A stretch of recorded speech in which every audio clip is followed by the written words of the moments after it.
সকাল থেকে উত্তপ্ত ছিল তমলুক। সমবায় নির্বাচন ঘিরে এলাকায় ছড়িয়ে পড়েছিল উত্তেজনা।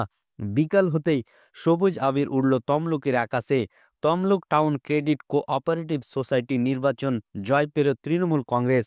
সমবায়ের মোট ৫৮টি আসনে ৪৫টি আসনে ভোট হয় রবিবার। বাকি আসনে বিনা প্রতিদ্বন্দ্বিতায় জয় পেয়েছে তৃণমূল সমর্থিত প্রার্থীরা। ৫৫টি আসনে জয় পেয়েছে তৃণমূল। বিজেপির ঝুলিতে মাত্র ২টি আসন। নির্দল পেয়েছে ১টি আসনে জয়।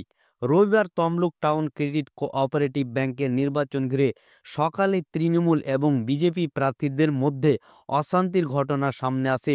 তার ওপর তমলুকের ১৬ নম্বর ওয়ার্ডের কাউন্সিলর মনোনীত প্রার্থী চন্দন ঘড়াইকে তৃণমূলের প্যানেল থেকে বাদ দিয়েছিলেন ২০ নম্বর ওয়ার্ড কাউন্সিলর চঞ্চল খাড়া।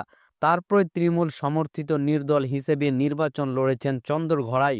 রবিবার বিকেলে ফল ঘোষণার পর দেখা গিয়েছে ভোটে জিতে বোর্ড গঠন করেছে তৃণমূল। অপরদিকে চন্দন ঘড়াই নির্দল হিসাবে জয়লাভ করেন।